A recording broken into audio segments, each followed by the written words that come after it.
Hello friend, स्वागत है आपका उत्तराखंड ऑनलाइन एजुकेशन हब में। तो गाइज, जैसे कि अभी आपको पता है 746 कनिष्ठ सहायक की पोस्ट निकली हुई थी। उसके बाद हमारी 800 से ज़्यादा वीडियो, वीपीडीओ, सहायक समीक्षा अधिकारी, सहायक कल्याण अधिकारी, इन सभी पोस्ट वैकेंसी निकली हुई है पोस्ट पे। तो उसी के लिए गाइज ये वन लाइनर की सीरीज स्टार्ट की है, जिसमें कि प्रीवियस ईयर में चाहे वो आपके यूके में आए हुए क्वेश्चन हो या फिर आपके यूके SSS में आए हुए क्वेश्चन हो, वो सारे के सारे हम इसमें डिस्कस करेंगे। और उससे रिलेटेड जितने भी आगे एग्ज़ाम जो भी होगा आपका, उसमें जितने भी क्वेश्चंस बन सकते हैं उसके रिगार्डिंग ये वीडियो रहेंगी। तो बढ़ते हैं गाइज वीडियो पे। अगर अभी तक आपने चैनल को लाइक नहीं किया है, सब्सक्राइब नहीं किया है, तो सब्सक्राइब कर लीजिए, वीडियो को लाइक और शेयर। तो बढ़ते हैं अपने क्वेश्चन पे गाइज। अगर आप हमारे ऑफलाइन कोर्स से जुड़ना चाहते हैं, रुद्रपुर में हमारा संस्थान है इग्नाइटेड माइंड। आप यहाँ पर जो भी आप इससे आसपास के क्षेत्र के रीजन के हैं वहाँ आप आ सकते हैं। तो बढ़ते हैं क्वेश्चंस पे। देखिए, क्वेश्चन नंबर फर्स्ट है, उत्तराखंड हाई कोर्ट के प्रथम चीफ जस्टिस कौन थे? तो आपको बताना है जो उत्तराखंड हाई कोर्ट है, पहले चीफ जस्टिस कौन बनाए गए थे। तो आपका आंसर हो जाएगा जस्टिस ए देसाई। ठीक हो गया, अभियेंद्र देसाई कहते हैं इन्हें गाइज। तो ये क्या था, पहले चीफ जस्टिस थे। अब देखिए बात आएगी कि सर वर्तमान में चीफ जस्टिस कौन है। तो अभी जो वर्तमान में हमारे हैं चीफ जस्टिस कोई भी नहीं है, बस कार्यभार संभाला जा रहा है, वो है रवि मलिमत। तो आपको नाम याद रखना है, रवि मलिमत जी। ठीक है, इनको अभी परमानेंट नियुक्ति नहीं दी गई है, ये याद रखिएगा। तो इससे पहले कितने परमानेंट जजेस बन चुके हैं? तो टोटल 10 जजेस जो हैं उत्तराखंड हाई कोर्ट में वो हैं नियुक्त किए जा चुके हैं। ठीक है गाइज, ये जजेस का मतलब मैं बात कर रहा हूँ चीफ जस्टिस ऑफ उत्तराखंड की। अब 11वें बनेंगे। अभी वर्तमान में पूछें तो जो कार्यभार संभाला हुआ है वो रवि मलिमत जी ने संभाला है। अब ये परमानेंट आगे होते नहीं होते हैं, उसके बाद अगर ये हो जाते हैं तो 11वें नंबर के हो जाएंगे रवि मलिमत जी। बात आई है गाइज यहाँ पर हाई कोर्ट की। तो उत्तराखंड का हाई कोर्ट कब बनकर तैयार हुआ था, ये आपसे पूछेगा। तो याद रखिएगा, जिस दिन हमारा राज्य बना था 9 नवंबर 2000 को, उसी दिन उत्तराखंड हाई कोर्ट की स्थापना की जाती है। और ये देश का 20वें नंबर का क्या है था गाइज, 20वें नंबर का उच्च न्यायालय था। ठीक है, कहाँ पर स्थित है? तो नैनीताल में स्थित है। अब बात आएगी गाइज, जो हाई कोर्ट्स होते हैं कौन से अनुच्छेद में हैं? तो याद रखिएगा 214 से लेके 232 आर्टिकल जो है, ये जितने भी हैं हमारे किससे रिलेटेड हैं? हाई कोर्ट से रिलेटेड होते हैं। पार्ट्स की बात करें कौन से भाग में है, तो भाग 6 में इसको रखा गया है। इतनी इन्फॉर्मेशन हो गई गाइज हमारे किससे? पहले क्वेश्चन से। क्वेश्चन नंबर सेकंड है, उत्तराखंड की राजधानी है। तो उत्तराखंड की राजधानी देखिए देहरादून हो जाएगी। 2 राजधानियां हैं, दूसरी राजधानी कौन सी है? गैरसैंण। और ग्रीष्मकालीन राजधानी पूछे तो आप गैरसैंण बोलोगे, नॉर्मल अगर पूछ रहा है तो क्या बोल लोगे? देहरादून। अब यहाँ पर बात आई है गैरसैंण की। तो देखिए जो गैरसैंण स्थित है, पहला क्वेश्चन यही पूछेगा गैरसैंण कौन से जिले में स्थित है। तो गैरसैंण पड़ता है आपका चमोली जिले में। ठीक है, ये जो गैरसैंण है गाइस, जो भिक्यासैंण सुना होगा आपने, गैरसैंण सुना होगा, इसका मतलब क्या होता है? गैरसैंण का मतलब है गहरे समतल मैदान। जब आप यहाँ की बनावट को देखेंगे तो ये क्या है? गहराई में है इस टाइप से, और उसके बाद यहाँ पर क्या पाया जाता है? मैदान पाए जाते हैं। ये जो गैरसैंण है ये आपका दूधातोली रीजन में आ जाता है। अगर उत्तराखंड की आपने वीडियोस देखी होंगी, हमारी ज्योग्राफी की पूरी कंप्लीट है, उसमें मैंने पढ़ाया था उत्तराखंड का पामीर किसे कहा जाता है? तो दूधातोली को कहा जाता है। यहीं से 5 नदियाँ निकलती हैं, और वो नदियाँ कौन कौन सी हैं गाइज पूछता है आपसे, तो आपको याद रखना है पश्चिमी रामगंगा, पश्चिमी नयार, पूर्वी नयार।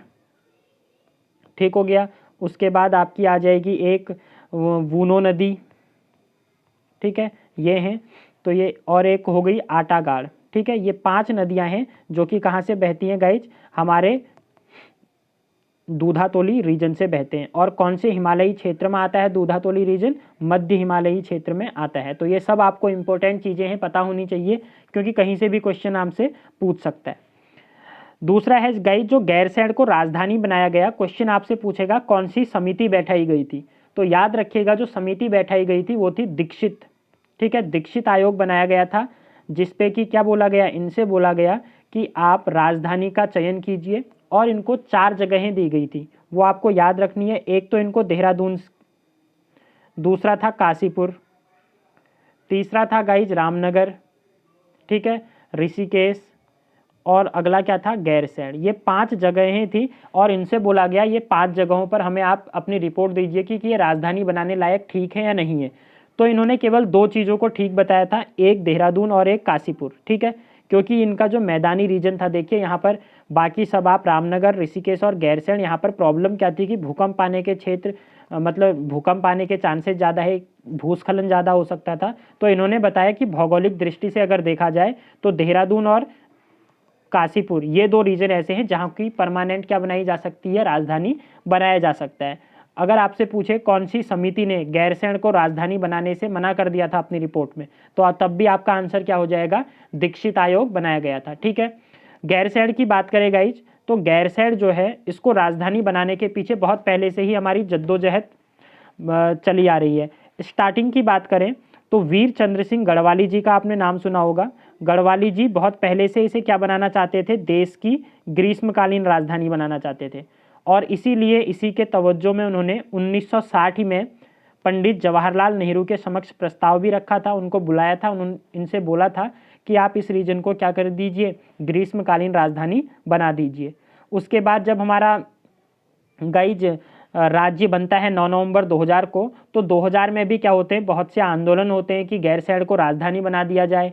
उसमें से एक फेमस जो आंदोलन है वो है 2000 में ही हुआ था, महिला मोर्चा के द्वारा खबरदार रैली निकाली गई थी। तो इम्पोर्टेंट है, क्वेश्चन पूछ सकता है, खबरदार रैली किसने निकाली थी, तो महिला मोर्चा ने। कब, सन 2000 में। किसके रिगार्डिंग थी ये, तो ये राजधानी के रिगार्डिंग थी कि गैरसैंण को क्या किया जाए, राजधानी बनाया जाए। उसके बाद क्या हुआ था, श्रीनगर में भी आंदोलन होते हैं बहुत से, तो उसी के बाद क्या करा जाता है, सरकार के द्वारा दीक्षित आयोग का गठन किया जाता है।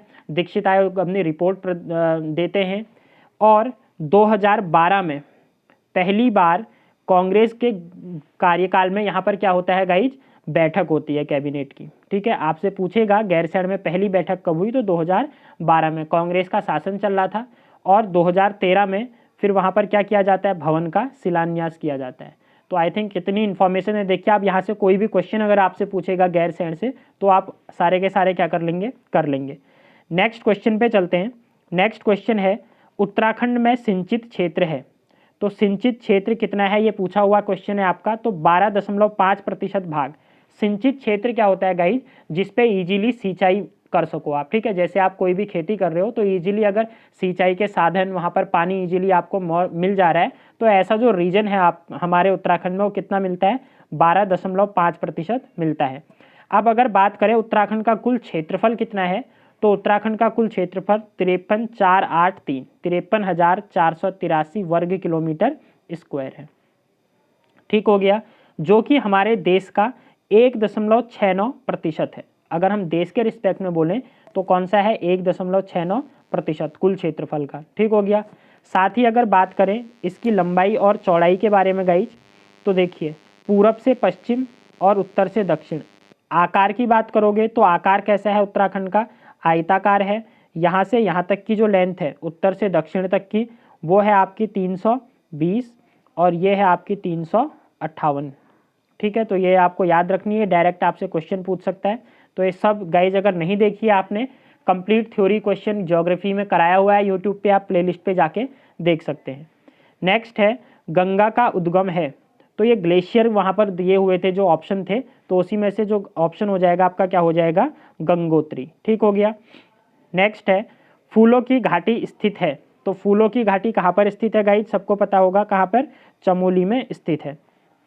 अब देखिए ये फूलों की घाटी से आपसे क्वेश्चन क्या पूछेगा कि फूलों की घाटी की खोज किसने की थी, तो किसने की थी, फ्रैंक स्मिथ थे गाइज। वो क्या थे, तो फ्रैंक स्मिथ थे गाइज, ठीक है, स्मिथ और होल्सवर्थ, ठीक है, होल्सवर्थ थे। ये क्या करते हैं गाइज, 1931 में अपने कामेट पर्वत, ठीक है, उसके अभी कामेट पर्वत की चढ़ाई करके आ रहे होते हैं, क्योंकि ये क्या थे, पर्वतारोही थे। तो वापस आते टाइम इनको क्या होता है, फूलों की घाटी जो होती है, फ्लावर्स ऑफ वैली दिखती है, और उससे इन दोनों का नाम याद रखना है, एक तो आपको फ्रैंक स्मिथ, ठीक हो गया, फ्रैंक स्मिथ का नाम याद रखना है। अगर कभी एग्जाम में ये ना दे तो होल्सवर्थ, ये दोनों थे, RL होल्सवर्थ थे, तो ये दोनों आते हैं 1931 की बात है, कामेट पर्वत को चढ़ के। तो उसके बाद क्या होता है 1937 में वापस आते हैं कौन, स्मिथ जी, और उसके बाद वो क्या करते हैं वैली ऑफ फ्लावर्स नामक बुक भी लिखते हैं 1938 पे। तो ये सारी की सारी इन्फॉर्मेशन आपको याद रखनी है।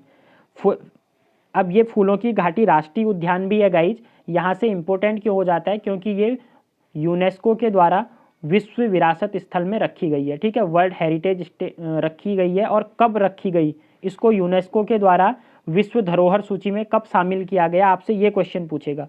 तो याद रखिएगा 1982 में इसको शामिल किया गया है। इसका क्षेत्रफल जो आता है इस उद्यान का 87.5 किलोमीटर स्क्वायर के आसपास क्या है इसका क्षेत्रफल है। तो इतनी इन्फॉर्मेशन आपको याद रखनी है।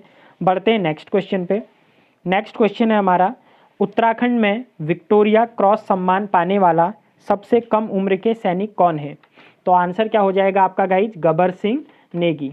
अब देखिए ये विक्टोरिया क्रॉस होता क्या है, ये ब्रिटिश के द्वारा दिया जाता है जो भी वीर सैनिक होते हैं, ठीक है, सैनिकों को दिए जाने वाला सर्वोच्च सम्मान था। अब आपसे क्वेश्चन पूछेगा पहले भारतीय कौन थे जिनको कि क्या दिया गया, ये सम्मान दिया गया। तो आपको याद रखना है वो थे दरबान सिंह नेगी, ठीक है, दरबान सिंह। तो ये याद रखना है, गबर सिंह नेगी सबसे क्या हो जाएंगे, युवा हो जाएंगे। तो ये याद रखना है आपको। नेक्स्ट है, और अगर पूछे गए सबसे पहले जो भारतीय थे इनको कब दिया गया दरबान सिंह नेगी को, तो सन भी याद रखिएगा 1914 में, ठीक है। गढ़वाल की बटालियन से ये संबंधित थे। तो होता क्या है 1914 के आसपास आपका प्रथम विश्व युद्ध चल रहा होता है, तो ये फ्रांस पर हमला कर देते हैं। उसी के रिगार्डिंग काफ़ी इनकी वीरता को देखकर इनको ये अवार्ड दिया गया था विक्टोरिया क्रॉस। अगला है हिमालय पुत्र हेमवंती नंदन बहुगुणा। तो हिमालय पुत्र के नाम से कौन जाने जाते हैं, हेमवंती नंदन बहुगुणा जाने जाते हैं। अब गाइज आपसे क्वेश्चन पूछेगा हेमवंती नंदन बहुगुणा जी का जन्म कहाँ हुआ था। तो याद रखिएगा कौन से जिले से संबंधित हैं, ये पौड़ी जिले से संबंधित हैं, ठीक है। उसके बाद और अगर बात करें हेमवंती नंदन बहुगुणा जी से, तो इन्होंने एक पार्टी बनाई थी, ठीक है, किसके साथ मिलकर बनाई थी, जगजीवन राम जी के साथ, जगजीवन राम जी के साथ मिलकर बनाई थी। और क्या था इसका नाम, Congress for democracy like this था, ठीक है। तो डेमोक्रेसी फॉर कांग्रेस या इस टाइप से एक पार्टी थी इनकी, तो उस पार्टी का निर्माण किया था। पूछेगा आपसे किन दोनों ने मिलकर बनाई थी, तो याद रखिएगा जगजीवन राम जी और हेमवंती नंदन बहुगुणा ने मिलकर बनाई थी। जन्म कब हुआ था, 1919 में पौड़ी जिले में हुआ था। नेक्स्ट है गाइज, टिफिन टॉप कहाँ स्थित है। तो टिफिन टॉप कहाँ पर स्थित है, आपका नैनीताल में स्थित है। नैनीताल में ही अगर आपसे पूछें तो सबसे ज़्यादा झीलें कुमाऊँ की कहाँ पर पाई जाती हैं, नैनीताल में। सात ताल, खुरपा ताल, नौकुचिया ताल, भीम ताल, ये सारी की सारी कहाँ पर हैं आपकी, नैनीताल जिले में पाई जाती हैं। नेक्स्ट है केदारनाथ में स्थापित है। तो केदारनाथ में कौन से भगवान का मंदिर स्थापित है, ये इस टाइप से क्वेश्चन पूछा गया था प्रीवियस ईयर में। तो याद रखिएगा भगवान शिव का, ठीक है, कहाँ पर है, केदारनाथ में स्थित है। ऐसे ही बद्रीनाथ में अगर पूछता है आपसे, तो बद्रीनाथ में किसका स्थित है, मंदिर स्थित है, भगवान विष्णु का मंदिर स्थित है, ठीक है, ये याद रखने हैं आपको। अगला है क्वेश्चन गाइज, उत्तराखंड राज्य की आय का प्रमुख साधन कौन सा है। तो जो उत्तराखंड को सबसे ज़्यादा आय प्राप्त होती है वो किससे होती है, वन संसाधन एवं पर्यटन, ठीक है। आपको 3-4 ऑप्शन मिलेंगे, तो आपको याद रखना है वन संसाधन एवं पर्यटन से सबसे ज़्यादा आय मिलती है उत्तराखंड राज्य को। अगला है कलवा तथा बीजा थे। तो ये कलवा और बीजा कौन थे, ये स्वतंत्रता संग्राम सेनानी थे, ठीक है, स्वतंत्रता दिलाने में काफ़ी ज़्यादा इनका योगदान था। ऐसे ही क्या पूछता है गाइज, जो उत्तराखंड के पहले स्वतंत्रता संग्राम सेनानी कौन थे, तो कौन थे, कालू मेहरा जी का नाम याद रखिएगा। कौन से जिले से थे, तो ये चंपावत के थे, ठीक है। कालू मेहरा का संबंध कहाँ से है, चंपावत जिले से इनका संबंध था। नेक्स्ट है उत्तराखंड डेवलपमेंट काउंसिल का गठन कब और किसके द्वारा किया गया। तो उत्तराखंड डेवलपमेंट काउंसिल का गठन किया गया था शोभन सिंह जीना जी के द्वारा, ठीक है। अगर डेट पूछे तो 30 से 31 मई 1988 को शोभन सिंह जीना ने क्या किया था, उत्तराखंड डेवलपमेंट काउंसिल का गठन किया था। नेक्स्ट है उत्तराखंड के प्रथम मुख्यमंत्री थे। तो पहले सीएम कौन थे उत्तराखंड के, ये पूछा जा रहा है। तो याद रखिएगा नित्यानंद स्वामी। अब क्वेश्चन दो टाइप से पूछेगा, देखिए यहाँ पर पूछा है उत्तराखंड के प्रथम मुख्यमंत्री, अगर पूछता उत्तराखंड के प्रथम निर्वाचित मुख्यमंत्री कौन थे, तो वो कौन हो जाएंगे गाइज आपके विकास पुरुष के नाम से फेमस एनडी तिवारी जी। ठीक है, फिर से बता दे रहा हूँ मैं, देखिए एनडी तिवारी तब ऑप्शन में देंगे आप जब पूछेगा उत्तराखंड के प्रथम निर्वाचित, क्योंकि जब 9 नवंबर 2000 को उत्तराखंड का गठन हुआ तो जो मुख्यमंत्री बनाए गए थे वो थे नित्यानंद स्वामी। कौन सी पार्टी के? भारतीय जनता पार्टी के बनाए गए। तो उस समय तो एकदम से चुनाव हुए नहीं, चुनाव 2002 में जाके होते हैं। तो फिर 2002 में चुनाव होते हैं तो कांग्रेस पार्टी जीतती है और एनडी तिवारी जी को क्या बनाया जाता है? मुख्यमंत्री बनाया जाता है प्रथम, कहाँ का? उत्तराखंड का। और इन्हीं को विकास पुरुष के नाम से जाना जाता है। और वर्तमान में अगर पूछे मुख्यमंत्री कौन है, तो आपका आंसर क्या हो जाएगा? त्रिवेंद्र सिंह रावत। ठीक है, ये बताने की ज़रूरत है नहीं, आई होप। नेक्स्ट है, लाल बहादुर शास्त्री अकादमी कहाँ स्थित है? तो सबको पता है, लपसना नाम से फेमस है। कहाँ पर है? मसूरी में स्थित है। कब हुई थी इसकी स्थापना? तो इस्टेब्लिश इसको किया गया था 1959 में। डेट आपको सन याद रखना है, 1959 में इसको इस्टेब्लिश किया गया था। फेमस क्यों है गाइज ये? क्योंकि यहाँ पर जितने भी एडमिनिस्ट्रेटिव सर्विसेज होती हैं, जैसे लाइक IAS आप बोल लो, ये जो ट्रेनिंग होती है, ठीक है, ये ट्रेनिंग कहाँ पर करवाई जाती है? यहीं पर लाल बहादुर शास्त्री अकादमी में करवाई जाती है। ट्रेनिंग के बाद होता क्या है, जितने भी IAS ऑफिसर्स होते हैं, IPS ऑफिसर्स होते हैं, इनको गाइज डिग्री दे दी जाती है। ठीक है, मैनेजमेंट की MA की ये डिग्री होती है। और वो कहाँ से दी जाती है उसके बाद?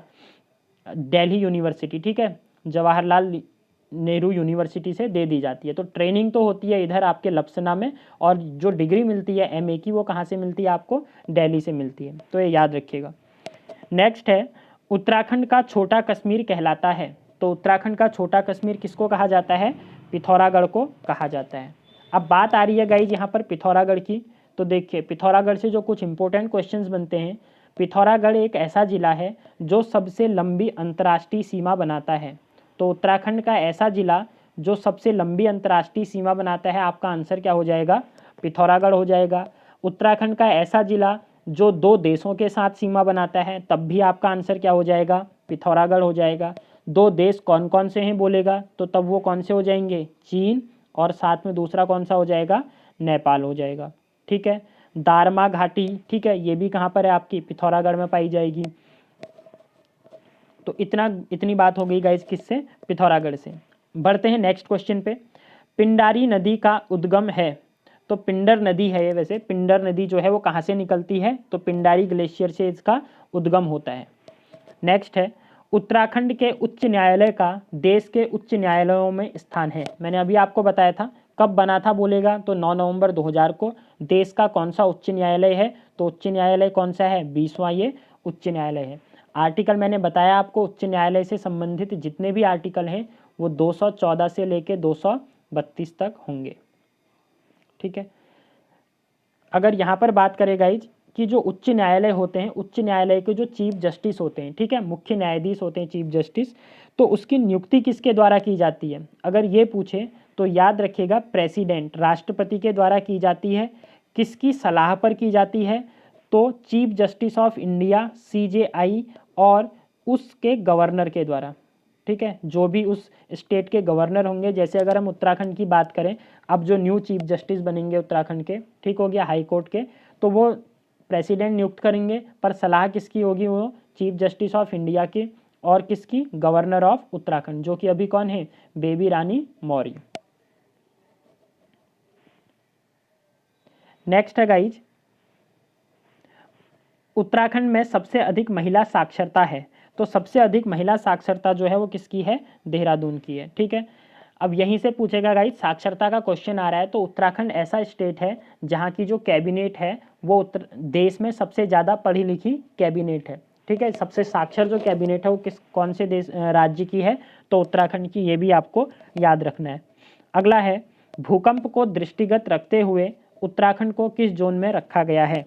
तो भूकंप को अगर देखें तो अलग अलग जोन बांटे जाते हैं, जोन 1, 2, 3, 4, 5। ठीक है, ये हाइयर होते रहते हैं, जितने भूकंप आने के चांसेस ज़्यादा हैं उतने ज़्यादा हाई जोन होता है। तो अगर इसकी बात करें तो उत्तराखंड जो आता है वो उत्तराखंड जोन 4 और जोन 5 में आ जाता है आपका। तो याद रखिएगा, 2 जोनों में बांटा गया है उत्तराखंड को, जोन 4 एंड जोन 5 में। कौन सा दर्रा उत्तराखंड में है? तो अलग अलग दर्रे दिए गए थे, तो उसमें से माना दर्रा, ठीक है, और भी दर्रे जैसे नीति दर्रा, लिपुलेख दर्रा, किंगरी विंगरी, ये सारे के सारे आपके कहाँ पर पाए जाते हैं? उत्तराखंड में पाए जाते हैं। दर्रों वाली अलग से क्लास है, आप वीडियो जाके देख सकते हैं, पूरी की पूरी है। नेक्स्ट है गाइज, उत्तराखंड का पहला एडवोकेट जनरल किसे नियुक्त किया गया था?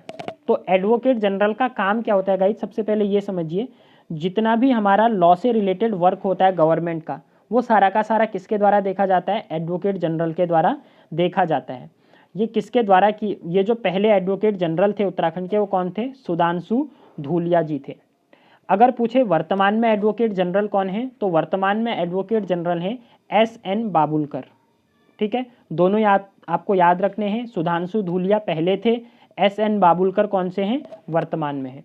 तो इतने थे गाइज, ये 21 क्वेश्चन थे। आई होप कि आपको वीडियो पसंद आई होगी। अगर आपको कोई भी डाउट्स होता है या किसी भी पढ़ाई के रिगार्डिंग, देखिए हिंदी की वीडियोज हैं अभी, और भी हम आगे वीडियो सीरीज को जारी रखेंगे। अगर आपको कोई भी डाउट है तो आप कांटेक्ट कर सकते हैं 8218642689। जितने भी हमारे हेल्प होती है नोट्स के रिगार्डिंग या कैसे पढ़ाई करें, आप क्या करें, वो सब आप डिस्कस कर सकते हैं। तो मिलते हैं न्यू वीडियो के साथ। चैनल को प्लीज़ लाइक और सब्सक्राइब कर दीजिए, वीडियो को शेयर कर दीजिए। Bye, have a good day.